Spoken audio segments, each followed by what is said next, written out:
There's no doubt that Christopher Nolan's Oppenheimer is a spectacular movie. But of course, it's just that, a movie, not a documentary. They've taken a dark, tortured, and sometimes murderous man, shined him up, and placed him on a pedestal. Of course, there's no denying that he was a genius and a patriot whose work was vital to America's national defense. But the film covered all that. We're going to dive into the harrowing secrets Nolan chose to admit, the human experimentation, the irradiated workers scrubbed with Ajax, and the attempted murders that didn't make the final cut. Think you knew Oppenheimer? Think again.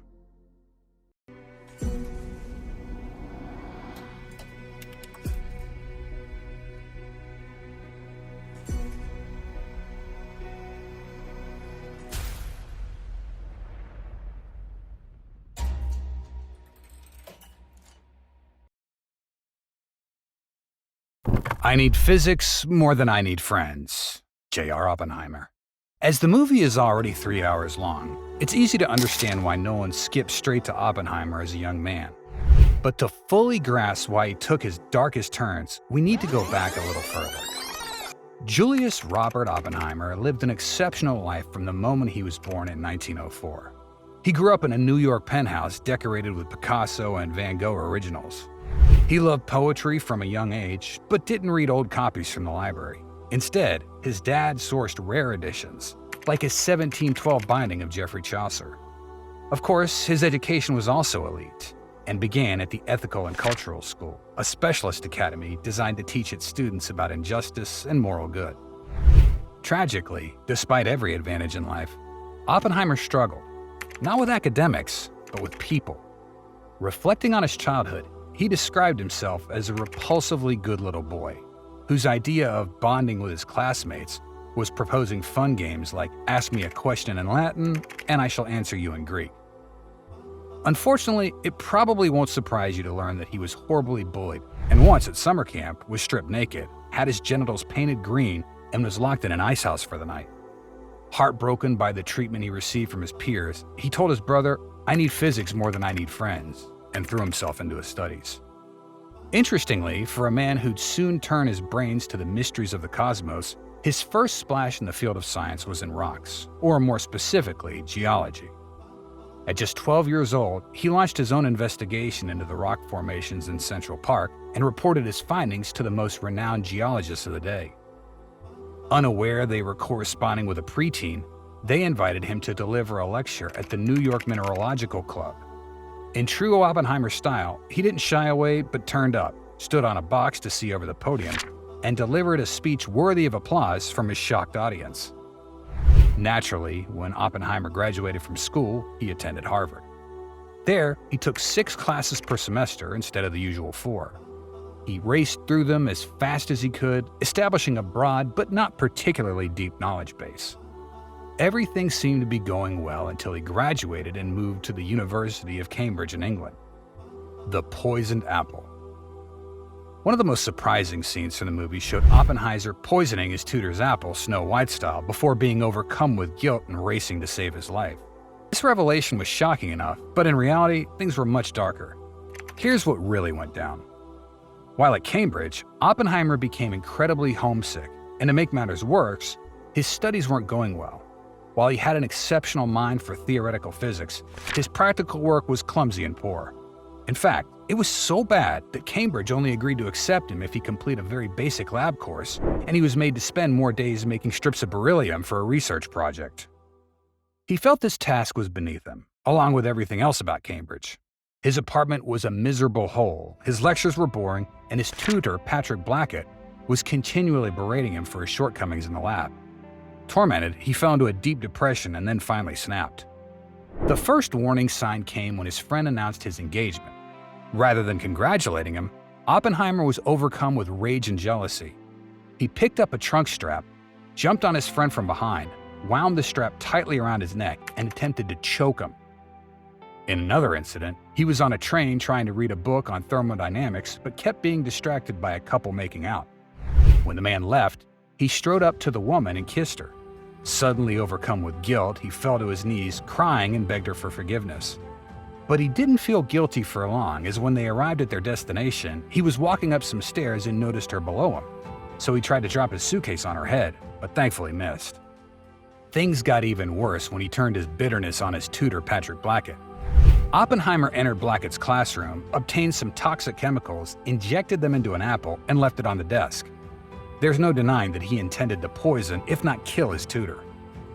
In the film, Oppenheimer later realized what he'd done and raced to destroy the apple and save Blackett. He had no crisis of conscience, and rather than running back to the classroom, he went on vacation to Corsica. To cut him some slack, his friends later reported that he seemed more distracted and detached than usual. But they were wholly unprepared when several days into the vacation, Oppenheimer admitted what he'd done. Horrified that their friend had been relaxing while potentially committing murder, they reported him to the university. Fortunately for Oppenheimer, though his rich father was visiting Cambridge that week and pleaded for leniency for his genius son. After all, Blackett hadn't actually eaten the apple, so no harm had really been done. Miraculously, they didn't call the police, and Oppenheimer got off with probation and transferred to the University of Göttingen in Germany. The fate of the Homesteaders. In both the film and real life, Oppenheimer graduated and returned to the US to teach at Caltech and Harvard. He contributed some brilliant research, and though he never followed his ideas through to the Nobel Prize, he was considered a genius. Then, in 1942, military engineer Leslie Groves recruited him to head the secret weapons laboratory tasked with developing the world's first atomic bomb. Together, they decided that for both security and practicality, they needed a centralized lab somewhere remote, and Oppenheimer knew just the place: Los Alamos, a supposedly deserted site in New Mexico, not far from his own ranch. According to the film, all they had to do was commandeer one private boys' school, and the desert would be theirs. However, the reality was much different. The lab needed 54,000 acres, and yes, most of this was inhabited by national forest. 8,900 acres weren't. The white-owned boys' school and Anchor Ranch were able to hire lawyers and negotiated $225 and $43 per acre. But the rest of the land was owned by Hispanic homesteaders who spoke little English and had no money for lawyers. Those who sold were paid just $7 an acre for their land.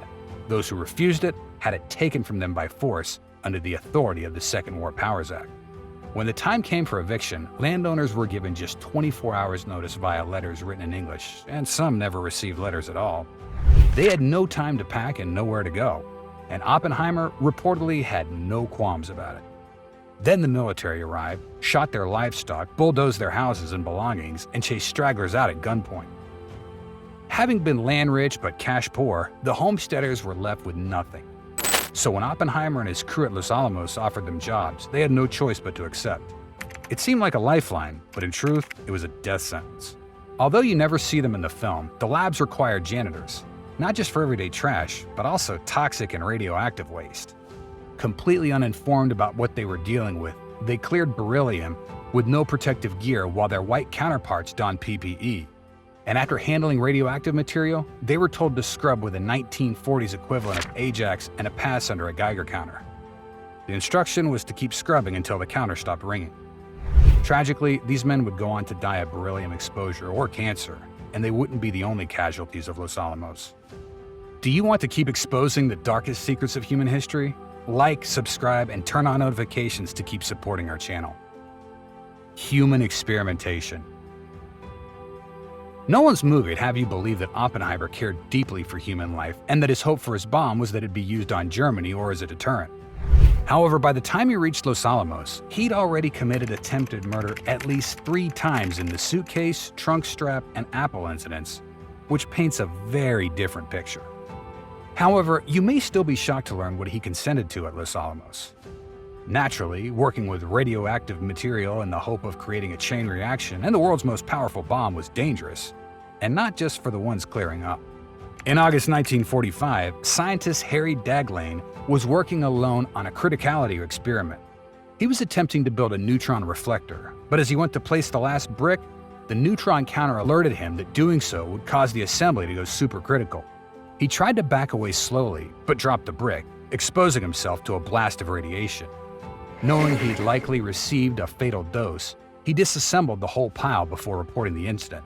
He died 25 days later. A second tragedy would come in May 1946, when scientist Louis Slotin was demonstrating another criticality experiment.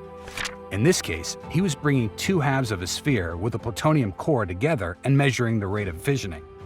Horrifically, though, his screwdriver slipped, the sphere flashed blue, the Geiger counter went wild, and Slotin jumped forward to knock the sphere apart. In doing so, he exposed himself to a lethal radiation dose, but saved his 7 observers. He died just 9 days later. Before the accidents, Manhattan Project leaders had been pondering the risks their workers were facing from the radiation. They wanted to establish safety guidelines but lacked data to base them on. Specifically, they needed to know the levels of radiation required for a fatal dose. Chillingly, they decided that the only way to find out was through secret human experimentation. Oppenheimer refused to allow the experiments to take place at Los Alamos and didn't conduct any himself. Instead, he agreed with and approved shipments of polonium, plutonium, and uranium to several university hospitals. There, the radioactive materials were injected into 30 patients without their knowledge or consent. The first victim was Eb Cade, a construction worker who'd fractured his arm and leg. Instead of resetting his bones, they injected him with 4.7 micrograms of plutonium, just 0.3 micrograms less than what they'd hypothesized would be a fatal dose. They made him wait 5 days before treating his real injuries so they could use the opportunity to take bone biopsies. They also extracted 15 of his teeth. In another case, they injected a carcinogenic dose of plutonium into Albert Stevens, who'd been diagnosed with terminal stomach cancer. However, when they took him to surgery to remove parts of his internal organs for study, they discovered that his cancer was in fact a benign ulcer. So they declared him cured and released him, but didn't bother to mention that he hadn't actually had cancer or that they'd potentially given it to him.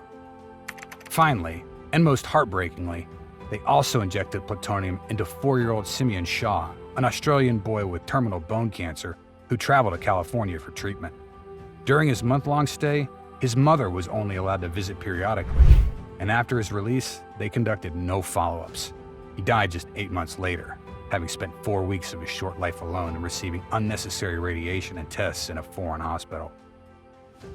The Forgotten Downwinders. Finally, after 28 months of work, the team at Los Alamos successfully created the gadget. It was the world's first atomic bomb, and beyond theoretical calculations, they had no idea what it could do. They conducted an initial test using mounds of TNT laced with plutonium to simulate the potential nuclear fallout. Unfortunately, the experiment was rushed and poorly executed. The idea had been to position rats at varying distances from the blast and measure the effects. Unfortunately, the rodents close to the TNT mountain were unsurprisingly completely incinerated, and those further away had been blasted from their tethers and were nowhere to be found. This left them with no practical evidence about the potential nuclear fallout, but political pressures pushed them on regardless, and the Trinity test was set for July 16, 1945. The movie would have you believe that the Trinity site was right next door to Los Alamos, but it was in fact over 200 miles away. After all, none of the scientists wanted their own wives and children to be showered with the radioactive ash. However, they didn't choose a site that was so far away from everyone else's. 149,000 people lived within 100 miles of Trinity, and some in the Tularosa Basin were as little as 12 miles away.